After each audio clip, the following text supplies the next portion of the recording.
هو بس اكيد لما يبقى فيه برضه تغطيه اعلاميه كبيره هيبقى فيه جمهور كبير. ما هو طبعا اللي انا برجوه وده الدكتور احمد بقى هو مسؤول الاعلام عندكم، هو المسؤول عن الكلام ده ولا يا دكتور؟ ربنا يكرمك يا كابتن هشام. لا الحقيقه كان في تغطيه اعلاميه هايله في البطوله، يمكن كان في التلفزيون المصري وقناه النيل للرياضه، وكان في العديد من القنوات العربيه والاجنبيه. الحقيقه كانت في مظاهره اعلاميه وتغطينا من جميع وسائل الاعلام المقروءه الحقيقه. طب الحمد لله.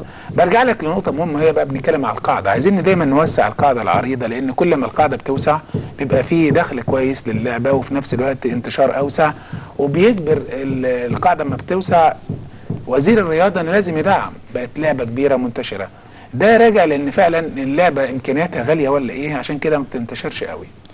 انا عايز اقول لحضرتك، هو اللاعب عشان يمارس لعبه البولينج هناك مقومات عشان ينجح.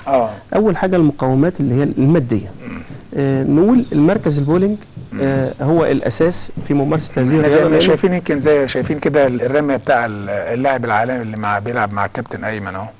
احنا دايما في تعليقنا على البطولات بنوصف الاداء الحركي وبنوضحه للساده المشاهدين عشان يبقوا دايما معانا ويعرفوا اللعبه. بس ايمن الحقيقه جاب اشتراكات كتير قوي في المباراه الختاميه وربنا كرمنا يعني.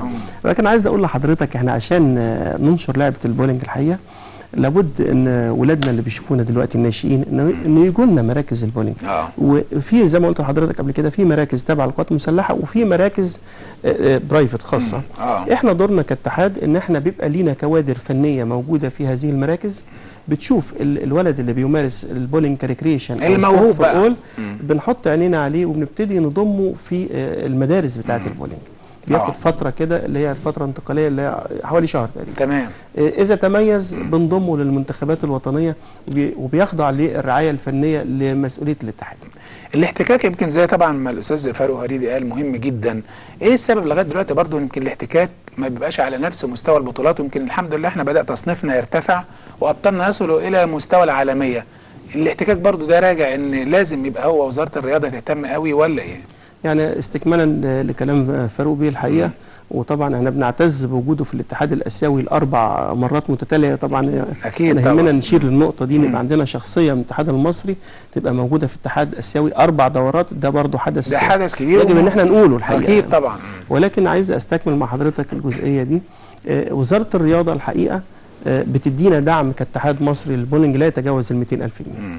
ده قليل قوي. مطلوب يا كابتن هشام منه ان انا ادفع مرتبات موظفين بيديروا الاتحاد، مطلوب ان انا انظم بطولات محليه داخليه، مطلوب ان انا اشارك في بطولات دوليه. يبقى تطلع مديون. ده مش مديون.